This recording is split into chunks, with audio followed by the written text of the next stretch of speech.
So first, I just want to go ahead and ask who has experience with going after regular commercial work and who actually has done regular commercial work, like on a contract, weekly, monthly. Really, when I'm talking about commercial, I'm talking about monthly. David Hebert, obviously he has. We're going to be hearing from David probably next week, I think is when we have him scheduled. Anybody else done really, really good with commercial and just had some really good success? Dale and Aaron, good. All right, perfectly. In my cleaning company, we sure have. And we're going to be talking a little bit and telling you about some of the things that I'm doing. Blake McCormick as well, awesome. So I know a lot of you already know me, but here's just a little bit about me, just in case a few of you don't know exactly. Sometimes I talk to even some of my clients, and they don't know that I actually still own a cleaning company, but I actually own a cleaning company in Pensacola, Florida, where we do mostly residential, but we do a fair amount of commercial as well. And for some of the benefits I'm going to be talking about in just a few minutes, but I started my carpet cleaning company when I was a senior in college majoring in advertising. I basically wanted to start a business and find out what worked and what didn't work and practice advertising. And then one day I eventually started Hitman Advertising, where I decided to just mostly cater to cleaning companies because I like the industry and that's sort of what I know and what I do. I also do write regularly on the subjects of advertising, internet, and marketing for ICS Cleaning Specialist magazine. You've probably seen some of my articles there. So first, let's start with two main things about commercial marketing. And the two things that are just critical to understand from the beginning. One, when you do commercial, when you go after getting commercial, you're going to be doing this for probably one of the foremost reasons is going to be the fact that it brings in regular, dependable sales that comes into your business without you even needing to think about it, especially when it's on a weekly contract. We do regular work for a Chili, we used to do work for Chili's, for a Cheddar's, actually currently right now, where it's every other week. Very nice size job. We actually do two of them, and it's a very, very sweet, very profitable gig. We also do work for a big industrial facility that we do every single week. We do tile cleaning for them every single week. We also work for all the tax collectors in town. All of this stuff is very dependable income because we're cleaning for these people regularly, in some cases every week, in some cases every other week. But it's really nice to start out the entire schedule for the week and already have a few jobs, big jobs, on the schedule without even thinking about it, without even having to do any marketing. So that's one of the foremost huge benefits of doing commercial. The other thing that's kind of neat is it keeps your employees busy. I don't have to always find things for them to do on Monday afternoon because we always have the big industrial tile cleaning job that we always do. I don't have to find work for them on Tuesday or Thursday evening, whichever evening that they do the Cheddar's facility, because it's already something that they've already got scheduled to be able to do. So it keeps employees busy. Now, keep in mind, number one is a lot bigger benefit than number two. Can some of you guess why? Is it always a good idea to just keep your employees busy? It is if you want to keep your employees, so that is a big benefit. But if they're just busy and that's it, exactly, Steve, it doesn't mean that you're necessarily making money. Okay, so we're not just trying to do commercial for the sake of only keeping our employees busy, although it is a secondary benefit. Okay, so let's go ahead and talk about what I always like to think about when I'm teaching or even thinking about doing this type of stuff is what do I need to avoid? What are some of the pitfalls that I need to avoid? What are some of the problems? And here's three very common issues that you want to avoid with commercial. One, and this is some of the stuff that we're going to get to when we go over all the questions. This is some of the stuff that really comes up all the time. One of the big things that you want to avoid your clients, your commercial prospects, your commercial clients saying or doing or feeling like is the I want it today syndrome. You know, you need to come out tonight to clean my carpet. You need to come out today. I know it's 4:00 in the afternoon, but I really need it today. And now keep in mind, I'll be honest with you, all three of these things aren't completely avoidable. In fact, out of all three of them, this is the one that I'll actually bend over backwards for to do the most if it's a good client. Now, if it's not a good client, I'll fire them over this if they're repeatedly trying to get me to come out today, if they're not a great client. But we've done work before for attorneys that sometimes would need it done that day. And sometimes that's just what you got to do. If they've got special people coming in, sometimes they really need work done that day, but make sure that they're good clients if they're demanding that. If not, then you need to dump them. The other secondary thing, this is one that I hate, is I want it cheap. And that's usually another big problem with commercial, the I want it cheap syndrome. And the third thing, and another one that I really, really hate, is I'll pay you in 99 days or however many days. Over 30 days is unacceptable to me. Okay, so all of these three things are the things that you want to work toward avoiding and trying to go after commercial work that doesn't do all of these three things. Now, keep in mind, some of the time, some of these are inevitable. So I'm not saying that we avoid them all the time, but we do work to try to avoid all of these things when we're working for commercial, especially the I want it cheap, and especially the I'll pay you in 99 days. Now, if somebody if it's the tax collector, but the tax collector never pays us in 99 days. But if somebody that we really, really trust, and we don't mind it if we know that they're getting business to us, but usually if it's somebody that you really, really trust, they're going to be getting it to you within 30 days, almost all the time. So, okay, here's a phrase that I have coined that I think is critical to remember about all of the marketing that you're doing, commercial included, maybe commercial especially. Life is too short to clean for crazy people, okay? Life is too short to clean for cheap people. Life is too short to clean for the wrong people. Okay, David Hebert's saying that the cheap guys want to pay in 99 days. Yeah, exactly. That's the whole thing. So life is too short to clean for these people, right? So it's about targeting the right people. Whenever I used to clean on the truck, how many of you guys are actually the ones out there on the truck all the time? Maybe even if you have an assistant, maybe, or if you're the only guy that's going out cleaning, how many of you that are here on the webinar is a solo, either solo by yourself or you're actually with an assistant, but you're still on every job? Katie and Juan and Chris and Dale and Blake and Greg and Mike and Steve and Pete and John and Aaron, a lot of you, probably about half of you at least that are on the webinar right now. We got quite a few here. So here's, whenever I was on the truck, the first 3 years I was solely on the truck. Okay. After maybe the fourth year, I had other guys that I'd go out on the second truck and they would go out. And then I sort of, as the years went by after that, I weeded myself out of being on the truck full time to where I was on the truck a day or two a week or as needed, to when I started Hitman Advertising completely and not really associated with the business at all. But when I was on the truck especially, I really, I would say this phrase literally to my technicians, that life is too short to clean for crazy people. If they're being crazy, I was very quick to either leave the home or not clean for them or fire them as a client, because of the fact that, especially if I was the one, especially you guys that are out there doing all of the work, if you're the one doing it, then you need to really, really be into this phrase and really be into this attitude. Not necessarily, I'm not saying you have to adopt the phrase, but being into this attitude.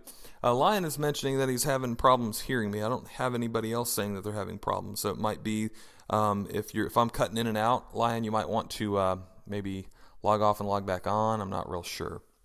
But sometimes it can be your internet connection could be getting a hiccup. So really keep this in mind even when designing your marketing. You want to make sure that you're going after the right people. If you're not, move on. Okay. So we're going to talk a little bit first about answering some of these questions that we've got here on the blog. And as we're answering them, I've got some examples to show you and some things to show you in the PowerPoint. So here's some of the questions that we actually got on my blog. And we had a pretty good fair amount. So Joe actually put the first question. Well, the first question was, when is the webinar? And then I posted the link. But Joe was mentioning that he wanted to start marketing to churches, and he just bought a list of 200 of them. So how do I market to these? And I'm going to answer this question not only just pertaining to specifically churches, but pertaining to businesses in general. If you have a certain list, first, where do you go to get that list? Well, the biggest thing that I'm going to recommend that you do, and Joe sounds like he's already got this taken care of, but the biggest thing that I'm going to recommend that you do is you either, probably the best thing to do is look it up online. Go to yellowpages.com or just Google the business, the type that you're actually trying to go after, and then you physically call them yourself and you develop this list yourself, because there it's a whole lot better than buying a list, because then you know really where these people are. Really, you're nurturing them better. You can buy the list too, though. If you do decide to buy them, you can go to infousa.com and you can buy mailing lists there as well. So keep that in mind. You can go either way. My feeling and the way we've always done it is we've just manually looked them up ourselves because of the fact that, well, actually in the early days we probably did buy some on InfoUSA as far as for business. But for businesses, for smaller lists like that, you're going to pay a premium for them. How much? It really depends. I think I can't remember. It's been a little while since I bought a list off of InfoUSA, so I can't remember for sure. A small list anyway. It seems like for 500 names or something, you might end up paying $100, something like that. But you can do the work yourself, get a secretary to do it yourself. But it might be better for you to buy the list, whichever one that you do, is fine. So then, what do you do after you have the list? Well, the best way to market to these people is going to be first and predominantly contacting them with direct mail. Okay, and my kind of rule or my philosophy of marketing, especially for commercial, is to avoid cold calling. In other words, just calling them out of the clear blue when they've never even heard of you. Instead, do warm calling. So what is warm calling? Well, if you've sent them a series of sales letters and or sales letters with postcards, there's a good chance, now not always, I'm under no delusion of grandeur that this works like hotcakes for every single commercial manager, but you definitely have, if you've impressed them some with the mailers that you've sent out, you've got a whole lot better chance at them remembering who you are and being warm if you've preluded yourself with some killer marketing, quite honestly. So you want to design your marketing and your sales letters, this whole direct mail system, so that they seek you out, okay? Instead of you going and cold calling to them and you bugging them. One of the questions that we're going to go over in just a little bit on the blog is, I always feel like I'm bugging people. That was one of the things that you guys mentioned. If I stop by to see a commercial prospect, I always feel like I'm bugging people. Is that true, or is it just in my head? It's true. If you stop by unannounced, you are bugging them. You are a pest, okay? So instead, market yourself and design your marketing so that they seek you out. How can you do that? Through a good direct mail campaign. Okay, so, and here's basically the process. You make a list of all the places that you want to target, either by buying the list on infousa.com, or you get online and you go to yellowpages.com, you just go search Google, and you actually look at the people that you actually want to target. Now, especially if you're, and here's what I recommend that you do too. I recommend that you decide, and we're going to talk about the types of businesses to target in just a few minutes, but let's say you want to go after doctor's offices. I recommend that you set a goal that you get X amount of doctor's offices within the next 3 months, within the next 4 months. Okay. And then you take that list and you either buy the list on InfoUSA or you go online and you start looking up doctor's offices and you make a list of, if you want to actually get to 10 of them and clean for 10 of them, you probably want to market hard to at least 100 of them, if not even maybe maybe a little bit more, but I'd say at least 100 of them. So you make that list by going through. That way you're getting personal with knowing who these people are. And then what you want to do is you call them and you ask whoever answers the phone, who is in charge of hiring a carpet cleaning company or a janitorial company or whatever type of cleaning service that you do. And you want to give them a reason why. Here's the other big thing too, guys, is you want to say who's in charge of hiring a janitorial company, a janitorial service, because what I'd like to do is send them a package about our company. And a lot of the times when you give them a reason why, something psychological happens there and they go, oh, well, there's a reason why they're wanting to do this, so I should help them out. Studies have shown that people are twice as likely to help you when you give them even a simple, silly reason like, because I want to send them a package, right? Even though that's kind of like, who cares, who wants to get a package? But the main thing is that you're getting the person's name, and then you've already got their business, and a lot of times you already have their address. If you're wondering what the address is, or even at that time what you want to do is go, well, let me confirm the address. Is the best address to send it to here? And you state the address that you've probably already looked up and is already in your Excel spreadsheet. Now, the thing with this too is sometimes the person in charge of hiring a carpet cleaning company isn't who you think it is. Sometimes it is, sometimes it's not. Sometimes you might assume that it's the doctor. A lot of times it's not. A lot of times it's the doctor's office manager. Sometimes if it's a big enough office, there's a special person that's just in charge of maintenance. Okay, so you need to find out who that person is, and that gatekeeper can help you, especially if you give them a reason why you're doing it. That's really important, so keep that in mind. So then you're collecting that. Now you got that Excel list. You're not asking to talk to them. Now here's what will happen too. Sometimes they'll go, well, it's Mr. John Lee. Would you like to talk to him right now? And then you go, you can if you want to, if you feel like you're really good on the phone and you want to speak to him. But most of the time what we've done and what I've instructed my staff to do is just say, no, that's okay. I don't want to bother him. I just wanted to send him this package that I have for him. Okay, great. And then a lot of the times the gatekeeper on the phone, you tell them, you identify yourself about who you are. I maybe forgot to say that. You call them and you say, this is John with Premium Carpet Care.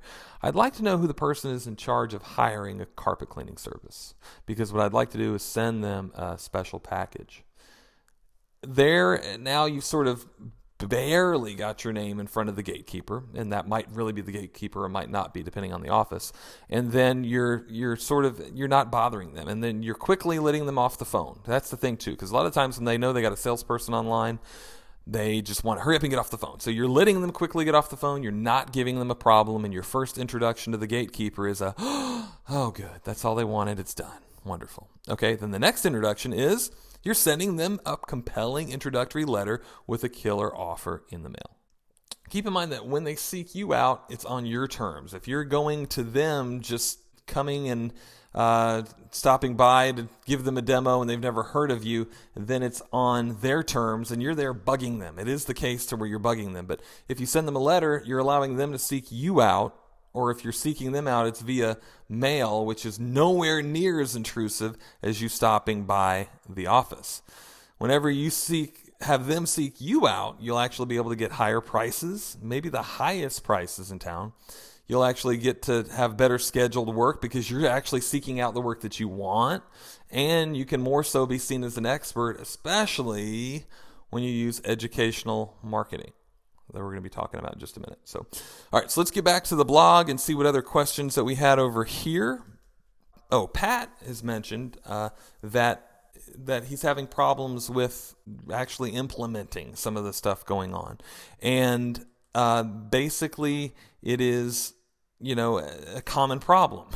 That's the kind of thing. The main thing is keep in mind that actually implementing any of this stuff is the key. You can have all the knowledge in the world about how to do the best advertising, but if you don't actually go start to run an ad and practice running an ad and practice honing your skills at doing that, then you're not really going to make any money with that information. So implementing is the key, and I told Pat that I'd get in contact with him. So Mitch is mentioning that he would love to know how to market better to churches. We already did just talk about that for commercial glue down. Any insight? So we just talked about that, and we went over the basic system of looking up online churches or going to infousa.com, looking for a mailing list of churches and mailing them something in the mail. Let's go ahead and go back to that though, because I was going to show you the basic marketing, at least one marketing plan.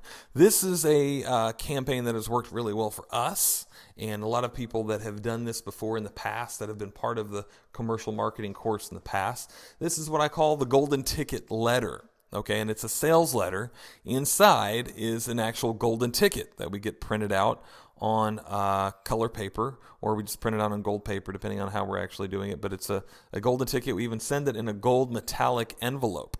Okay, and they open it up, and there's this golden ticket. The metallic envelope just kind of draws attention, because how often do you get a shiny gold envelope in the mail? It's crazy. So then you get this offer with the golden ticket. Even further to the whole drama of the thing, there's an actual golden ticket inside of the envelope once they open up the letter.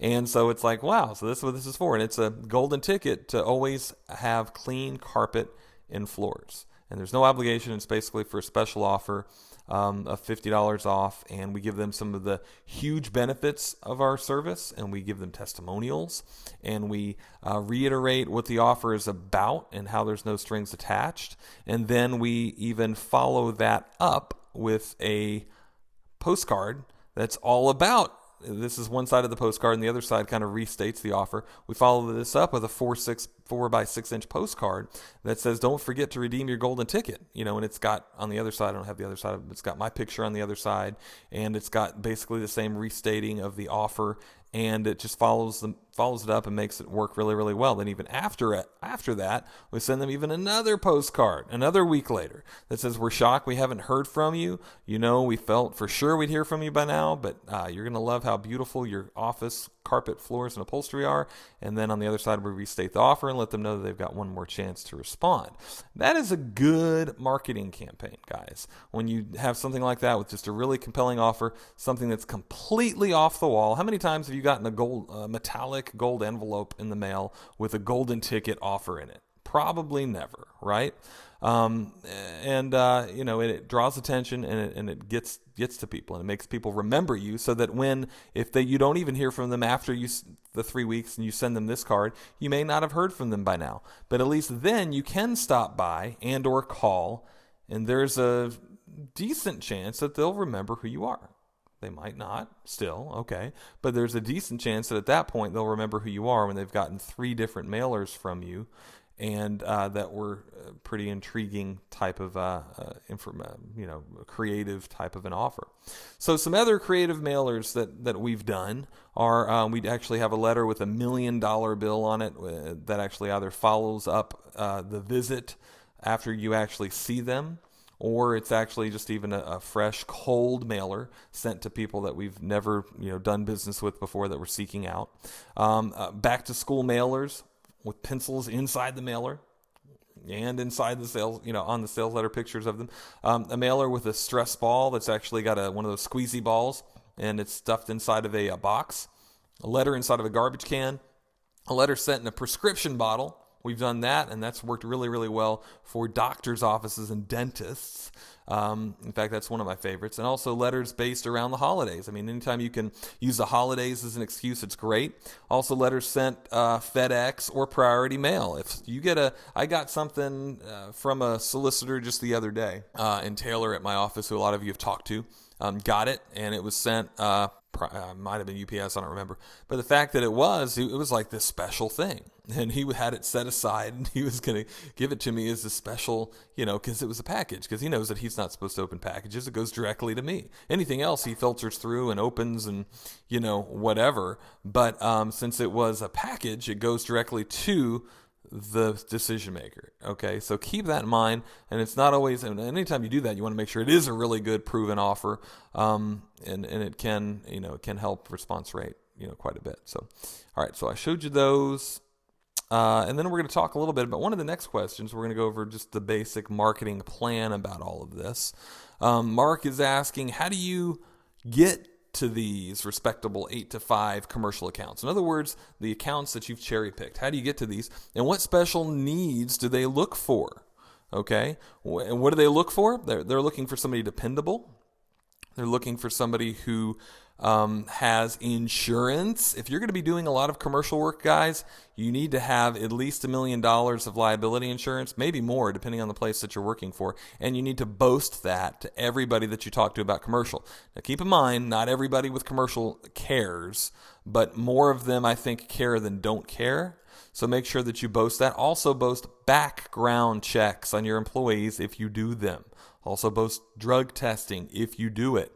This is all stuff that leads to your credibility. The thing that I even mentioned, especially when we're talking to commercial people, and what gets us even a lot of our jobs, is we come in and we go, yeah, well, here's the thing, we'll give you an estimate. Now, we aren't going to be the cheapest in town. Now, keep in mind, there are 60, in our city, I think at this point, maybe even 70 carpet cleaning companies.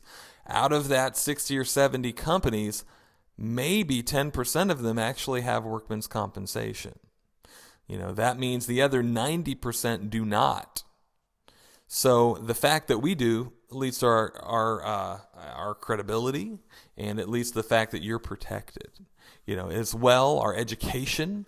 We've actually sent our employees to special schools to actually learn how to clean carpet. We actually have done background checks on all our employees. We don't hire anybody with a bad background. We want to make sure that you're safe, that your business is safe.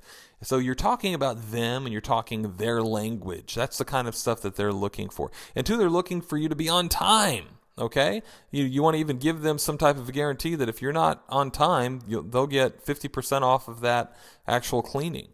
Okay, or to come up with something if they're at all skeptical about whether or not you're going to show up on time. But you need to be punctual if you're going to be doing a lot of commercial.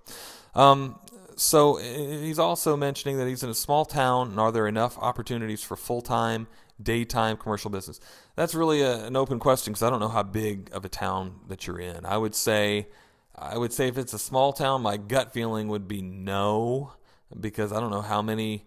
Especially just commercial, if you're only wanting to do commercial.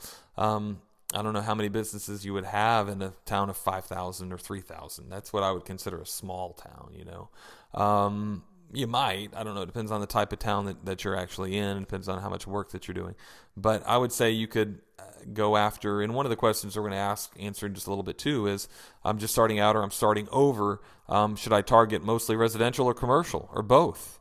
My answer to that, if you're just starting or if you're, and it depends on what your business model too is and what you want to do, but probably both. Especially in a small town, you might not have enough for only commercial, especially if you're only wanting to do commercial 8 to 5, during the day. So, but it depends on how small is small. Are you talking 50,000 people or are you only talking 3 or 5,000, Is the profit margin comparable to residential? Usually yes. It can also be more so than residential. Okay, I know a lot of the times when we do it, it's about the same. Sometimes it's a little bit more profitable. What is your marketing plan and how expensive is it? We're going to show you a quick marketing plan in just a second. How expensive is it? Depends on how much you want to spend. If you want to, you can do some of this stuff and only spend $50 a month. Okay, you're not going to get as much business as if you spent $500 a month.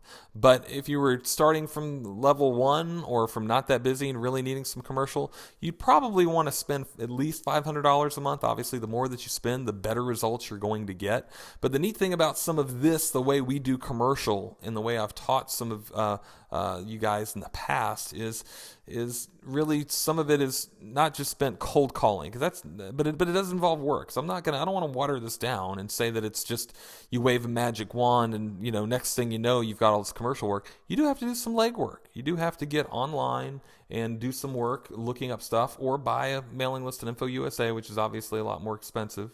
But keep in mind, it really depends on what you put into it. And it also too, it means that you can spend whatever you want. You can spend as much or as little as you want. If you want, you can spend $5,000 a month. If you want, you can spend $50 a month. How much should you spend? Maybe on average, like I said, maybe 500 to 1,000. Then again, if you're not doing any other marketing, you're just getting started, you might want to go for the $1,000 level, as far as that goes. But you can maybe even get away with a little bit less than that. So what is the monthly cost for my commercial marketing plan? We'll talk about that in a little bit. And I've got 2 routes. One route is not monthly cost at all. And the other route is if you're in my ad club, that you'll be able to get in at no charge at all. So, but we'll talk about that in just a little bit. So how long has it been tested? We've been doing this type of marketing I've been doing for about 10 years. And a lot of these things are things that I've done, over the 10 years. The commercial marketing plan that we've got now, we've been doing for about 5 years. Yeah. What's your percentage of response? Again, that's a loaded question. I will say that most people, and again, your response may be different. You might get nothing. Okay, so I'm not promising anything. I'm saying that most guys that actually go and do the work and do this for the money that they spend on any of the mailers, easily, get 4 times, 5 times plus whatever they invested in any of the mailers. Okay. Now keep in mind that's no promise. You might get no business as a result if you're not doing it right, or if you're not, if you're not following the plan fully. But more often than not, it's usually a pretty good way of getting business. So what is the convergence rate usually? I don't know. That's really up in the air because it depends on which mailer that you're doing. It's not unusual with the type of sales letters and a 3-step response to get 2%. response. Even 5% sometimes, even a little bit better. But again, you could get no response. I don't know, right? So it depends on how you do it. But that's kind of gives you a little bit of an average. Floyd is mentioning, John, I ride by office buildings every day. How do I approach them to do business with me when I'm just starting out with little money? But at times I do team up with a friend to complete jobs. Also, when doing commercial, which system should I use? We're going to be doing a webinar very soon on some of the technical how-to. We're not really covering any of that tonight. Tonight's just some of the Q&A, but since it is Q&A, I will answer your question briefly on both. On one, we've already answered your question. I'm going to show you this marketing plan in just a moment that just runs down basically what you need to do for even little money. For a startup, this kind of stuff is great, guys, because some of it you're actually doing some of the, the online work yourself. If you're doing some of the labeling of the postcards or some of the sending of the letters and running the sales letter envelopes through the printer, that type of thing. So I'll show you the marketing plan in just a moment, but to answer your question about which system should you use, there's several. Obviously, hot water extraction is one that almost everybody has, but a lot of the times for commercial, what a lot of guys use is encapsulation. And for that, I would probably, we'll talk more about that in just a little bit, but just get online and Google encapsulation carpet cleaning. Might be a good way to go about getting in touch with finding out some information on that. We are going to be even interviewing some experts here in the coming weeks on that exact subject there. But it involves usually either a rotary machine, or it involves what they call a Cymex, which is a type of rotary machine, but different than the regular floor machine that you might be used to. But that's really good. But yeah, we'll go ahead and show you Excellent Supply is one source. Tell them that I sent you. If you go there, Rick Jelanis, real good guy. In fact, I've interviewed him multiple times on the subject of carpet cleaning and even marketing. So, and we might even interview him. I haven't talked to him yet, but we might even interview him if he's available. Okay, let's go and look at that marketing plan. Here's basically, and again, your marketing plan could differ a little bit, but in a nutshell, here is largely the plan that we use in my own company and most of the stuff that we teach through the ad club and in Hitman Advertising. Direct mail with sales letters. We've already talked about that. But basically sending out letters to hand-picked places that you really want to do business with. Again, I'm not talking about just looking at whoever wants to come your way. You're hand-picking them. Client mailers. What do I mean by that? I mean actually the mailers that you send your clients, send those mailers to your residential clients, postcards, newsletters. Send those to your commercial clients as well. Put them on your mailing list. Stay in front of them. Even your prospects, okay? If you go and you handpick a mailing list of 200 dentists, by all means, don't only send your current clients your client newsletter, your postcard, but send it to the dentists, okay? A continued mailing to the commercial, like I just talked about. Once you get this list developed, don't send them just the 3-step sequence and stop. Send them the same sequence again, or send them a different sequence a month or two later. Okay, we're going to talk about that in a little bit, but you want to keep mailing them. Not only send them your newsletters, but you also want to send them you want to try to resell them again 2 or 3 months later. Maybe when you mail them the first time, they weren't at all ready for carpet cleaning. Or maybe 3 months later, they've got a new manager that is more in tune to wanting carpet cleaning, right? You never know. So if it's somebody that you really want to get in touch with, continue to market to them, continue to mail to them.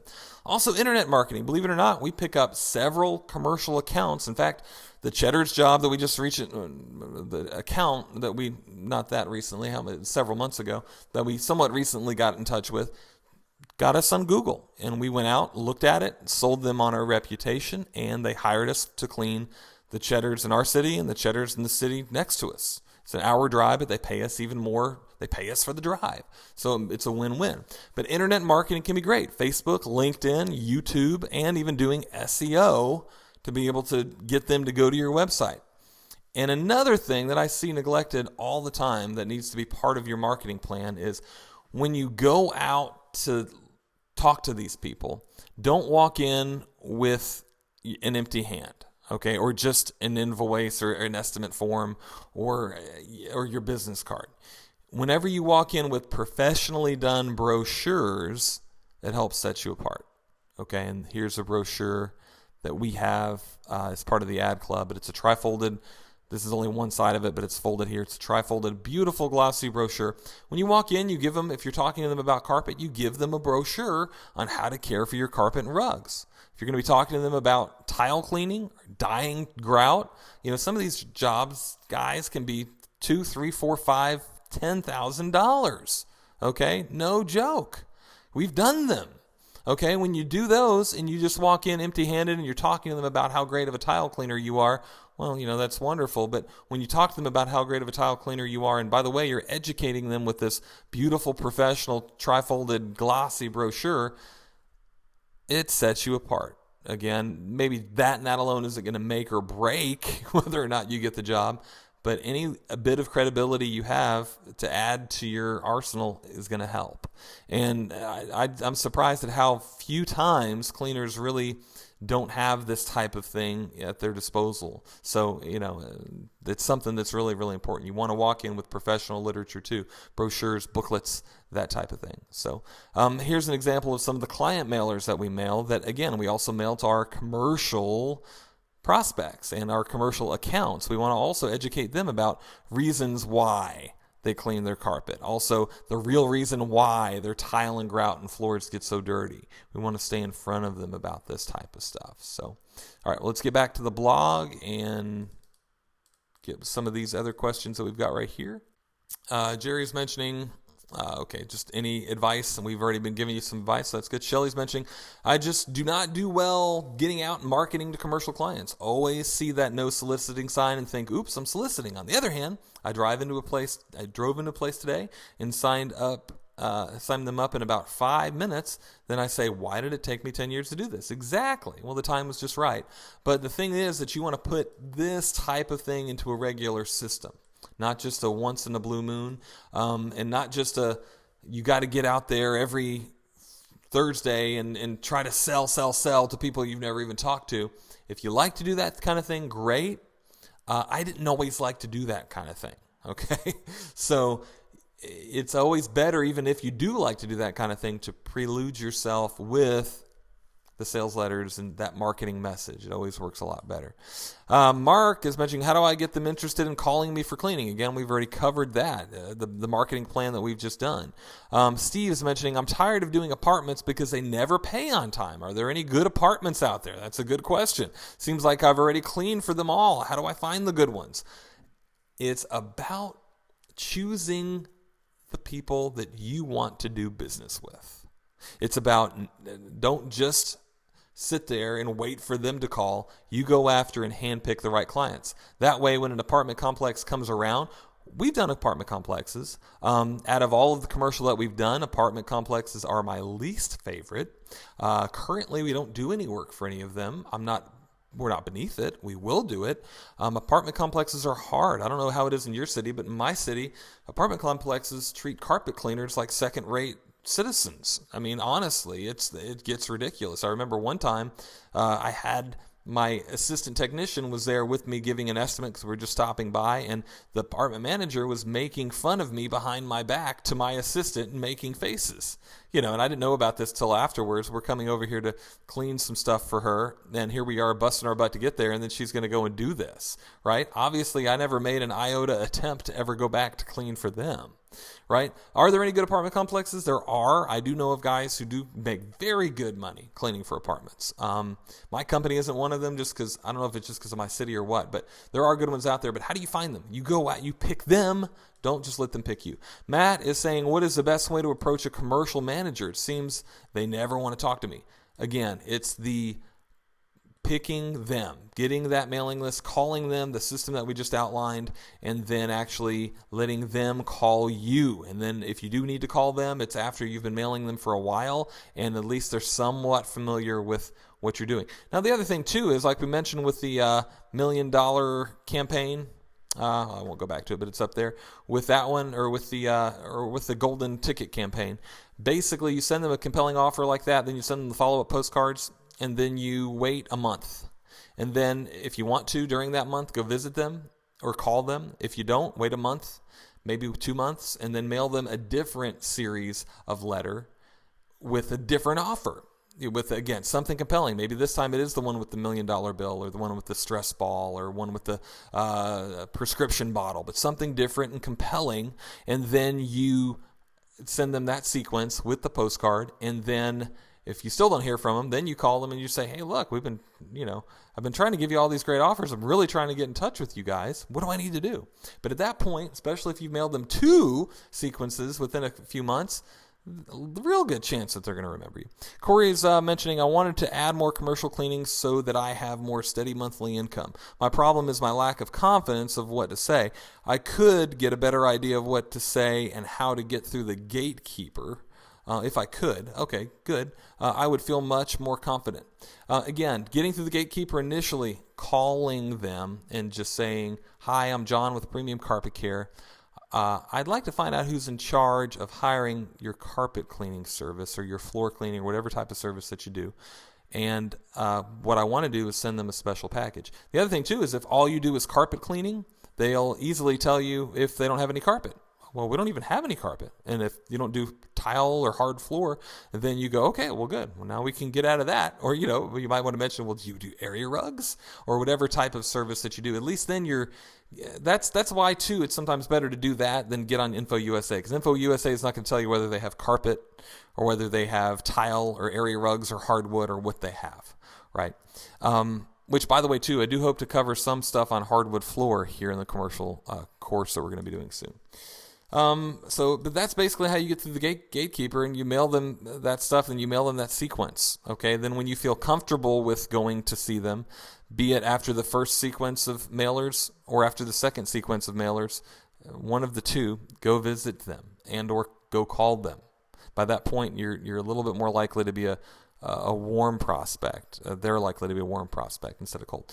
Tony's mentioning, I'd like to know what to walk in with if I'm knocking on doors. A pitch book. A pitch book is a great idea. Again, I recommend that you don't go walk in the door until you've already mailed them. You want them to be warm. But I do recommend that you have a pitch book. That's something that we'll be talking about at some point. PowerPoint presentation on iPad or something like that is a great idea too. Before and after photos in that pitch book, in that PowerPoint presentation. Exactly. Testimonials are another good thing to put in there. Some of your credentials, IICRC certifications, prominent people in the area that you've cleaned for, other businesses that you've cleaned for are always really, really good. Your insurance certificate, right? Your workman's comp certificate, any of that type of stuff. They assume you have a business license. That's hardly anything that's hard to come by in most cities. I mean, some cities, I guess it might be. But yeah, all of that type of stuff is a really, really good idea. But brochures, too. Educational stuff. Maybe some of your past newsletters. Brochures. If you are cold calling, candy or food. Really, really important. That's something too. If you're wondering if you're wanting to do some just cold calling, the other means is, and that's something that we'll talk about at a different time, even when you first go, bring candy, a bag of treats for the gatekeeper. You want to come in, and the whole premise is you want to make friends with these people, right? Jack is mentioning, would like to go to do doctor's offices, dentist's offices. How do I get the foot in the door? The same thing we've already talked about. Choose them. Make that list, nurture that list, call them up and ask them who's in charge, mail that person, woo them, okay? And it's not usually the doctor or the dentist, although it is sometimes. It depends. So I'm just starting in this business. Should I concentrate, from Mike, on commercial first or residential or both? Okay, if you're just starting, my recommendation would be both. See which one you like the best. That's kind of what I did. Now, a little story about what I did. At first, I remember having it on my major goal list to have, 4 apartment complexes or whatever, 3 apartment complexes. That was like a big thing. And, I want to clean for 5 restaurants. Well, I started, building up my residential too, and I started cleaning for some of these restaurants and nursing homes. Oh my gosh, nursing homes were terrible.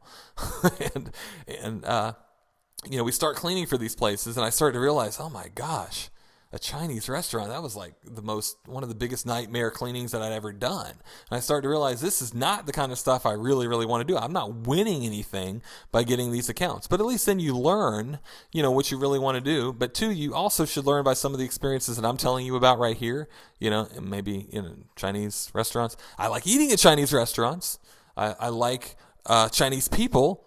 I don't necessarily like cleaning at Chinese restaurants, though. It's usually really, really dirty carpet. They normally don't clean it very often, and they normally don't want to pay you.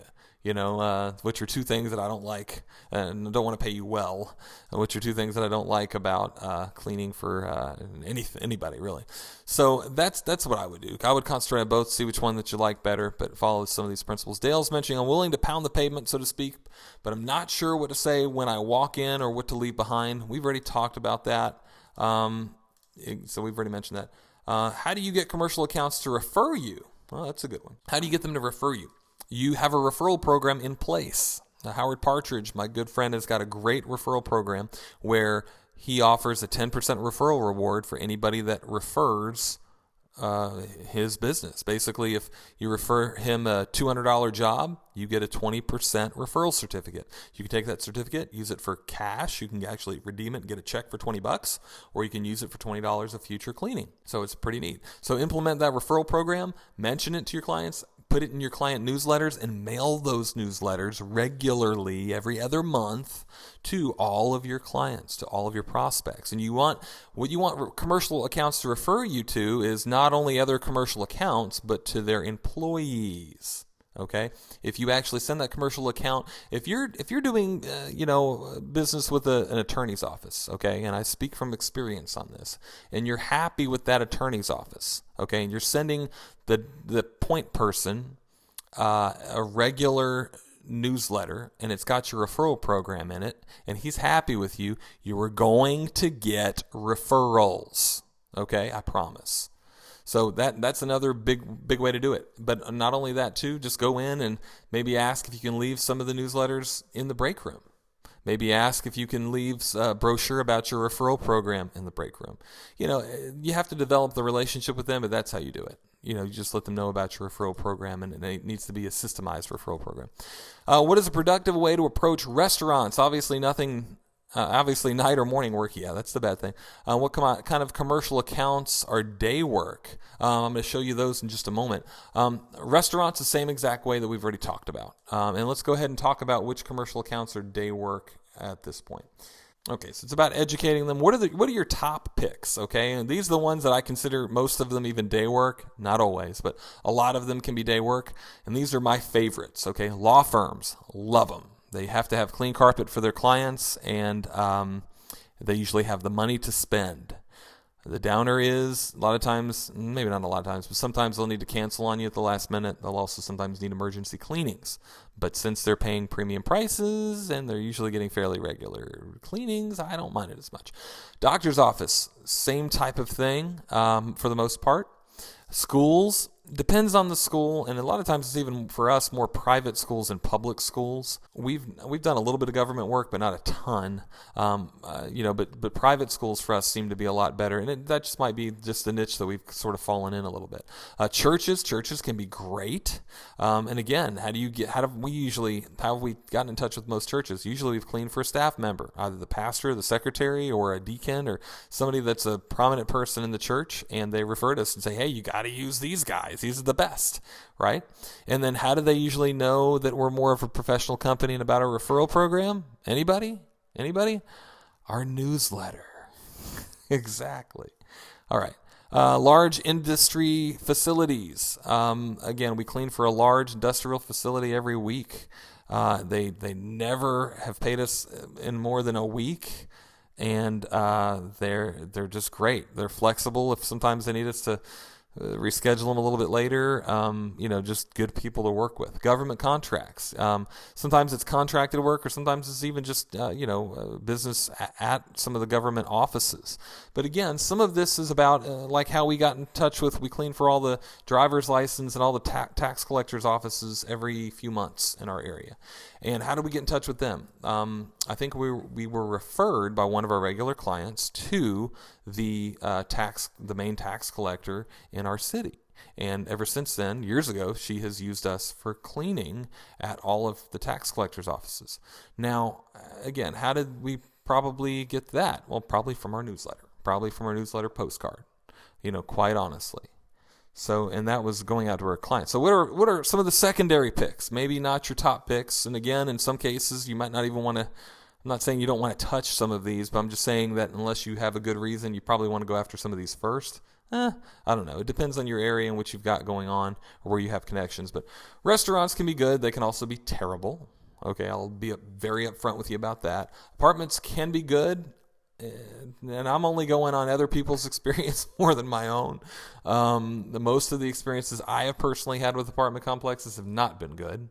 Doesn't mean that they're not good, but and again, it could just be my city. I don't know, but I do know of guys that make good money with apartments. Hotels, same thing for me. I've not really had much success with hotels. We've done some cleaning at hotels. None of them have ever wanted to pay our price for any extended period of time. Same thing with apartments, really. And the apartments and hotels are notorious for last-minute calls. They're notorious for, paying you 3 months later. So that's something to think about. Stores in the mall. Usually they want really, really cheap, and they want it at night, and they want it in the next day or two. Right? Convenience stores.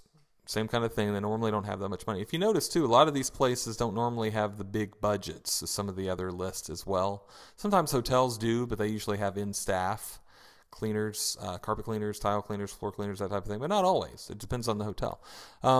Retail stores, again, a lot of times they're running on very tight profit margins. And the other problem with some of these, too, restaurants, even apartments, really, and hotels and retail stores and even convenience stores sometimes, it's more of the corporate office, and you need to talk to the corporate people, which is sometimes harder to get to. You're going to have better luck when you've got the decision maker there to be able to talk. All right, let's go back to the blog. I think we got a few more questions to answer there. Then I've got some other questions. What are the best ways to approach property managers?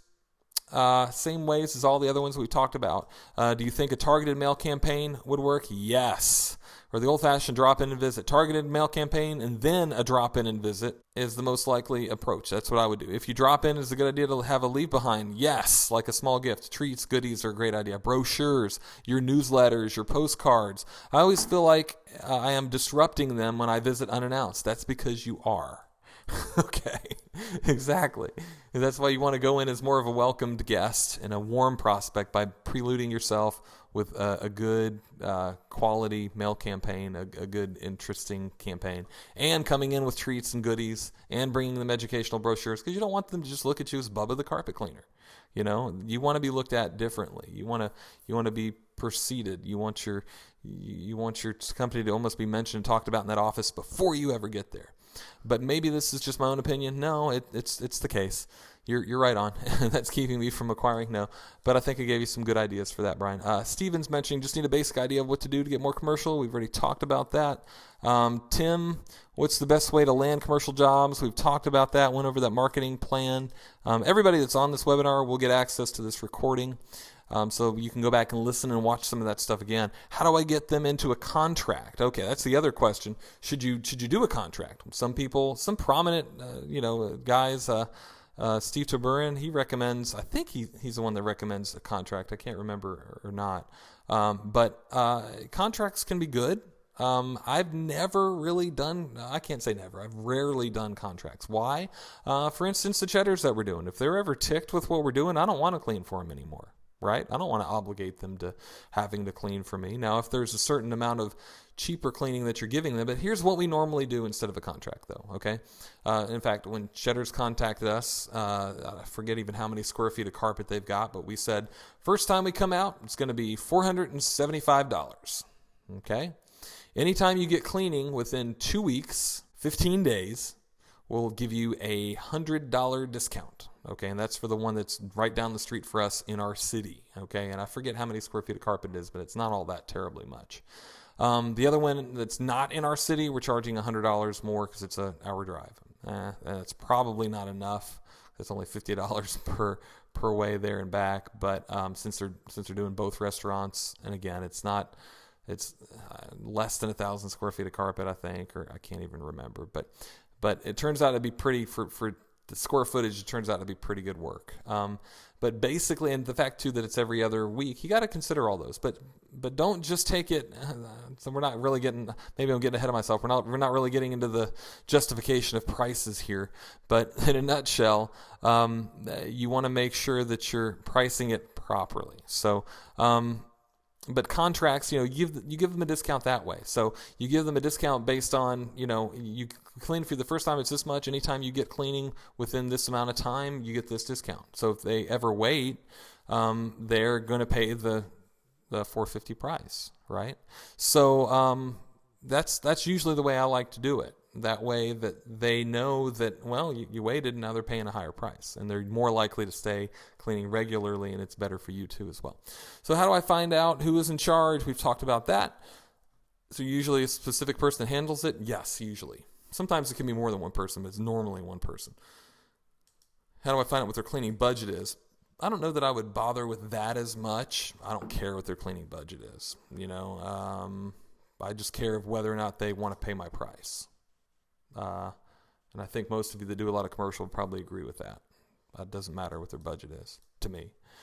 Peter's saying, how can I get to the top of a large corporate establishment? That's a harder one. I tried my local LensCrafter store, and I was kind of blown off to look up the corporate office online and contact them. Well, maybe that's what you should do. Okay.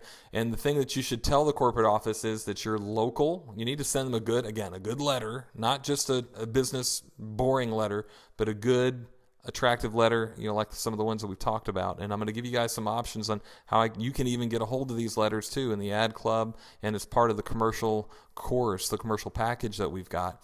But how can you get in there? Send them something intriguing. Okay, but the other thing too is with that case, you want to more so sell them that you're local, you're right down the street, you can help them, and you're there for them, and you've got all these guarantees, and et cetera, et cetera. John, what are your choice commercial accounts? We already did that. You do a lot of condos, and how do you get into condos? Have we had success with condos and hotels? Not hotels as much. We've done some condos and done pretty well with some of them. Currently, we're not really doing a whole lot of regular condo cleaning for one reason or another. I'm not even sure why. I guess we just kind of lost I don't know. Maybe they got somebody to do it cheaper. I'm not real sure. And the other thing too, guys, here's the other thing too. When somebody comes along and they're cheaper, I don't care. I don't cry about it. And I don't go, oh my gosh, now my competitor's got the work. I should beat this price so that my competitor gets all the work. Because we can only clean so much in our city. We don't want to clean all the stuff in our city. And we sure don't want to clean for under what we're able to make a good profit at. That is one of the keys about pricing and one of the keys about even marketing. It's about cherry picking the people that you want to clean for. That's kind of the theme I hope that everybody's gotten that we're talking about here. It's not just going after doing commercial and trying to get as much commercial business as you can at the cheapest price, because that's the way you'd have to do it. At the cheapest price that you can get it. It's about cherry picking the accounts that you're doing. Exactly. But how would you go after the commercial condos and hotels? The same way. Same way that we've already been talking about. Joe is mentioning, I also want to go after churches. We've talked about that a little bit. Okay, and he's got the 200 list. I think he already asked that question. Curtis, how did you target commercial accounts? What specifically did you look for before walking in, and what did you leave behind? We've talked about that. I've run across commercial accounts that only do hot water extraction on the 15th floor. When they want it done with a truck mount. For me, I can't get excited about that. Well, I can't either. And they want to do it for 10 cents a square foot. Good. They can have it. And your competitor can do it and lose money and have a good time while you're out working for 35 cents a square foot, cleaning at a doctor's office or cleaning at a dentist's office or cleaning at a restaurant that'll actually pay you a decent amount of money to clean, right? Cherry picking, guys. Life is too short to clean for crazy people. Crazy people want you to charge them 10 cents a square foot. Then you just tell them that's not what we clean for. We clean for 3 times that. Sorry, have a good day. Lion is asking, walked into most of the dentist offices in the area, cleaned a couple, and couldn't land an account at the rest. The last one I went to wanted the floor stripped and waxed. They wouldn't use me since I didn't wax floors. That can happen. What you want to do is hook up with somebody, either learn how to do it or hook up with somebody who does do it. Might even be better. Dave is great topic to cover. What's the best approach to getting commercial clients on a maintenance program? We've kind of talked about that. The best way to do it is to tell them what the price is the first time. If they get it cleaned within X amount of time, they get the X amount of discount. And it's attractive enough to where it makes them want to get it done regularly. And what we even do, we've got a write-up on that, and that we've actually got. I'm not sure that I've actually got it in the ad club or the commercial account yet, or the commercial package yet, but we're going to add that, where it describes that maintenance program to where they get this discount if they get it done within a certain amount of time. Daryl's mentioning I have a couple commercial accounts left from when I got started. I can't remember how I even came about getting the accounts. They were just a headache, so I want to know how to acquire new ones. We've talked about that. What do I say when I get to talk to the manager? I was always I always have a hard time getting to them. Basically, how do you get to talk to them? Again, you call first and ask who that person is, and you send them the mail campaign. When I market for commercial accounts, I use a flyer for the services I offer, an email address, and phone number for contact. The flyer I use, I drop off at I'm sorry, I lost my place. I drop off at the front desk. I have found that it's the gatekeeper's job to route the information. Well, yes, to the appropriate person. But don't keep in mind that the gatekeeper might not always be excited about it. If he knows for sure that it's junk, he might not ever give it to the decision maker. So you have to make a friend with the gatekeeper. Don't just assume that it's the gatekeeper's job, so they have to do it. The gatekeeper also can be somebody that puts in a good word for you and says, hey, that guy was so energetic, and that guy had such a great attitude, and that guy gave me donuts when he came in, or that guy gave me famous Amos cookies. We would take those and put those in gift bags and walk in. You want to be friends with the gatekeeper. But again, even before you go see the gatekeeper and stop by with the flyer, I'd recommend that you mail them first. Okay, then it's just less intrusive for them. Okay, right. I recommend that you even do the same type of thing when you're marketing to carpet retailers and realtors for referrals. It's almost the same type of marketing, guys. And the way, instead of stopping by unannounced, it's always better if you've already been mailing them that newsletter, and they're just systematically on your newsletter when you send that out every couple of months. They're systematically on a program where you're mailing them sales letters, that type of thing.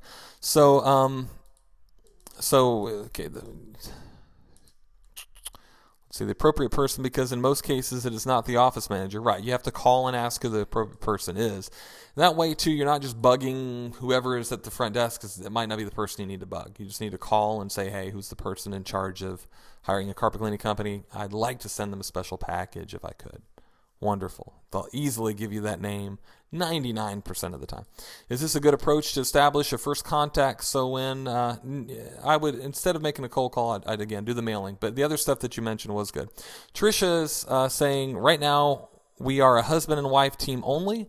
I take care of the office and my husband does the work. We have a few people we call on when there is too much work for just him to handle, and they also work weekends for a couple of cleaning accounts we have. My question is, since neither my husband or myself are very good at sales, is it good to approach to hire a salesperson, and how would I pay that person? I'd say possibly. I would pay them on commission, maybe a small salary or small hourly plus commission, especially somebody that's older or somebody with a lot of good sales experience. You could also be getting into a nightmare, especially if you're paying them hourly, but I would either have it mostly commission, if not all the way commission, is what I would do.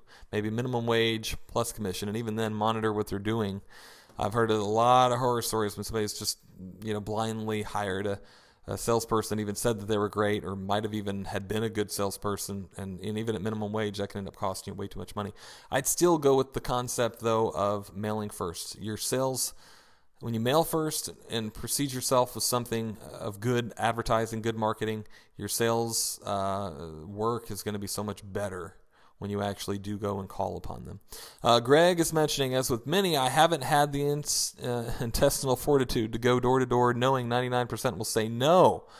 I want to be a carpet cleaning business owner and tech, not a door-to-door salesman. Yeah, exactly. And so, exactly. We've already talked about that. Excellent. Marty, what type of commercial business do we want to get? We already went over that. When we are talking to prospects, should we be asking to determine if they are the type of customers we are looking for? Yeah, you should be asking them key questions, and that's something. Things like, how often do you get carpet cleaning done? In some cases, I know somebody mentioned, I forgot who mentioned that, should we find out what their budget is? Well, maybe. But mostly ask some questions about how often they get it cleaned. What their budget is, sometimes people are kind of even offended by that. It depends, maybe not so much in a business standpoint. But basically I'd find out more about their level of wanting to clean. So how often are they needing to get cleaning done? How often have they historically had it done? How many different carpet cleaning companies or janitorial companies have they been through? That type of thing. Ismail is asking, hello, we want to get more commercial accounts, but do not know how to begin. We're looking to expand. Would love any advice. Who to talk to. We've already gone over all that. Greg is, if you read through the comments, it seems the biggest problem people have is actually doing what John says. Exactly. So why not put together a complete done-for-you program? Well, that's what we've done. Thank you, Greg. So that preludes right into what we're talking about. I think if you did this, it would actually make you more money because you could get paid each time a job is done. Yeah, exactly. So let's go ahead. I did have a couple other questions, and then I want to show you guys some other things here that were emailed to me. And a lot of the other ones that were emailed to me and even messaged to me on Facebook were duplicate questions, but these are good, different questions. Mike's asking, what are some value factors that you are offering in a contract to help get the account? And I think actually we've already talked about that. So we've talked about the contract and whether or not you should get the contract. But one other thing we haven't touched on much is what value factors. Okay, one of them is the obvious. If you get cleaning done every 2 weeks versus every 2 months, you save, X amount of money. And obviously, it's going to be a decent savings. What other value factors can you give them, and do we sometimes give them? We sometimes clean their walk-off mats in restaurants. That can be huge for helping them clean keep their restaurant clean. Sometimes if they've got a little bit of tile, even though we're cleaning carpet, we might throw in a little bit of tile cleaning for them for free every 2 or 3 or 6 months, or depends on the restaurant, depends on what we've got going on. So throwing in other extra things like that, we might give them a bottle of spot remover for the employees to use if there's an emergency in between. It depends on the account, but a lot of times we throw in that type of thing. Sometimes too, we might even give them a free emergency service or even free gift certificates for cleaning for their employees to give away as gifts.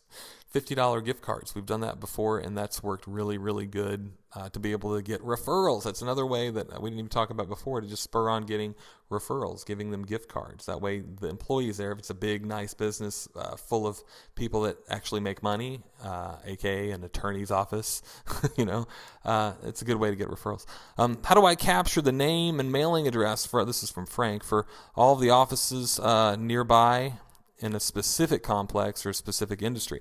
We talked about that some, but InfoUSA might be the best source if you're actually looking for a specific area, though, for sure on that one. Can I distinguish the list between renters and owners? InfoUSA, you might be able to do that. In fact, that might be one of the only ways you can do that, short of creating the list yourself and then looking it up on a local county tax collectors, which could be a lot of paperwork. InfoUSA might, I don't know for sure, might have a way to do that on a mailing list.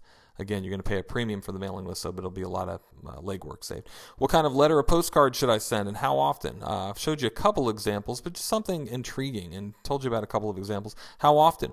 Again, I'd send it in a sequence. Send a sales letter the first time. A week later, send a postcard. A week after that, so on the third week, send another postcard. If you don't hear from them, potentially call them another week later, or a month, 2 months later, send them another sequence of a different offer, of a different sales letter, and stay in front of them that way. Then after that second sequence, you should do the same thing. You'd send them a sales letter, a week later a postcard, a week later another postcard. If you still haven't heard from them, you've mailed them 6 times, you still haven't heard from them within a few months, let's go ahead and get on the phone and call them or stop by at that point. Again, at that point, you're not just a cold prospect. They probably remember who you are. Cleaning Monsters asked, how would you sell your cleaning services? How would you sell your services to a business that are ready when they already have a cleaner?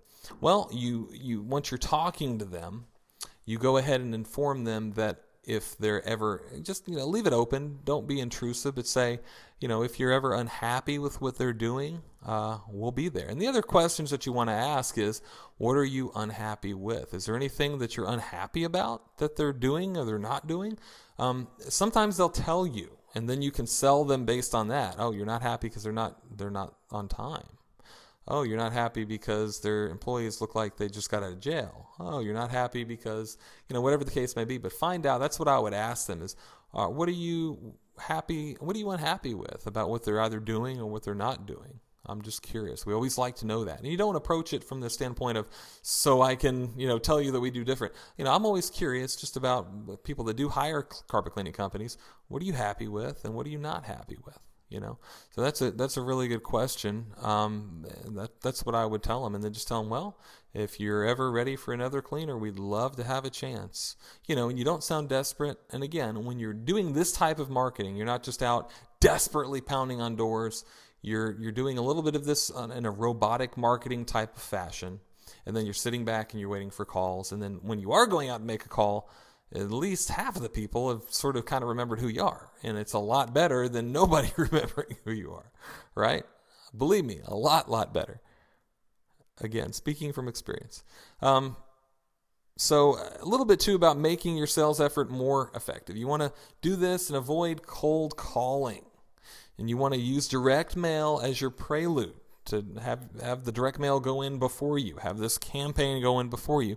And then you want to go in and you want to wow them when you actually go into their office to talk to them. You want to walk in with the brochures. You want to walk in with past editions of your client postcard or your client newsletter. You want to walk in and show them that you're not just Joe Blow, because that's what they're worried about. They've dealt with carpet cleaners before. They've seen the NBC Dateline and ABC 2020s where they're worried about bait and switch, scum of the earth carpet cleaners, right? So you want to go in and with this professional literature, with a smile on your face, a nice uniform shirt, you want to go in and wow them and show them what a professional that you are. Brochures, again, help. Might even help to go in with a goodie of some sort. Okay, not anything expensive. I'm talking about a little gift bag with a couple of Famous Amos cookies, maybe some of your company literature in the bag, maybe a couple of pins if you've got them, logoed, a coffee mug, magnets, I don't know, whatever you've got. You don't even have to have anything in there like that, but you can. Just go in to be professional, and then you give that to them, and then tell them about all of the things that you do that's different than the other cleaning companies, and also find out what their needs are. That's a big thing too, is let them do a lot of talking. Find out have you had carpet cleaning in the past? Have you had janitorial services in the past? Have you had tile cleaning, floor cleaning? What were you happy with? What were you not happy with? What could they have done better? Why are they still not here? Sometimes it's they're out of business. Well, maybe they're out of business because they were charging too little, and that's why they're out of business. And that's something to keep in mind too.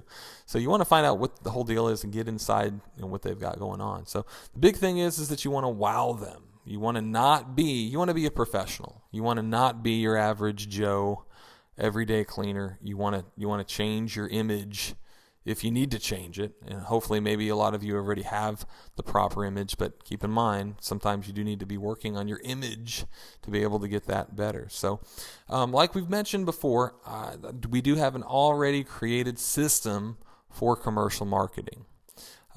Basically, it's designed, and we've been testing this for almost 5 years. Some of it has been things I've used in my own cleaning business for years before that, but it's designed to get you into the best accounts, sets you apart from your competition. It wows the commercial prospect, and it provides booklets. We actually give you the booklets and brochures, the templates. We've even got programs where we can get these printed up for you and be able to do graphic design for you at no charge or a small charge, depending on if you're actually in the ad club or not. But it's basically an easy done for you turnkey, system to where you don't have to worry about writing all this stuff. You don't have to worry about planning all this stuff, and even some help and walk through about how to do the proper sales and how to do all of that. So, but it's not about just cold calling. Again, maybe warm calling, but not just cold calling that wastes your time. It's not about just mass advertising. It's very targeted advertising.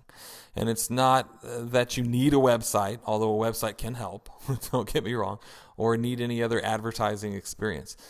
Inside, this is kind of what we have as part of the commercial course, the commercial package. We have video training where we have videos that walk you through how to do some of this stuff.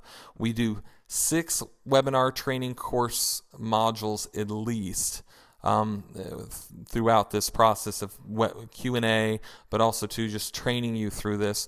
We're going to be doing the commercial course for at least the next 3, if not 4 months, starting next week. And all of the webinars that we do will be recorded, so if you miss one, you'll be able to listen to it later. You'll also be able to get the MP3. Some guys like to listen to them in their van while they're driving around, just on their Android phone or their Apple phone. So you'll be able to get the recording as well in MP3 to be able to listen to later.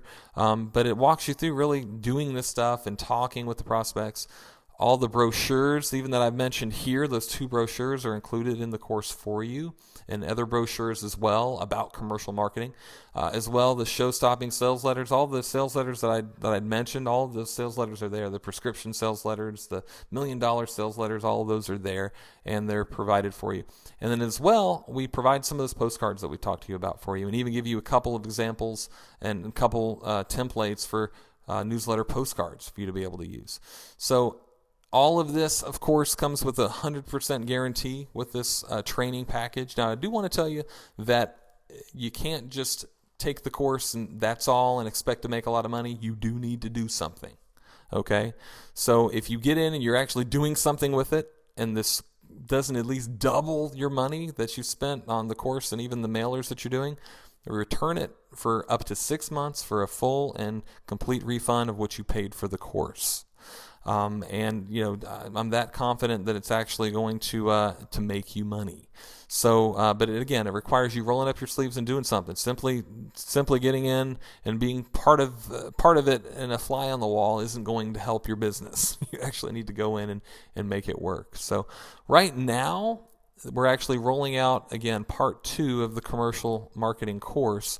Right now. Normally, just yesterday, the course was $397, and it was the old version. Right now, you're going to be able to get the new version that we're just starting. More new stuff is going to be added in the coming weeks, in the coming months, but you'll be able to get the new version for $100 off. So instead of $397, $297, that we're going to have it on for just a limited time, probably just the next few days. And you'll be able to get that at hitmanadvertising.com/commercial cleaning. Let me put this link up over here for you guys so that you can see that right there. And again, that is something that you can get it's going to only be on sale for a few days. After a few days, it's going to go back up to $397. Normally it's $397. You'll be able to get it for $297, what we've got it for right now. As well, let me give you another alternative, because some of you have even already been asking me about the Ad Club. Ad Club members, if you're a current part of my Ad Coaching Club, you get in the commercial course for free as long as you're an Ad Club member. So keep that in mind. As long as your membership's in good standing, you get everything that we're doing in the commercial marketing package. Why are we doing this for the Ad Club? Well, why are we doing this at all for any of you guys?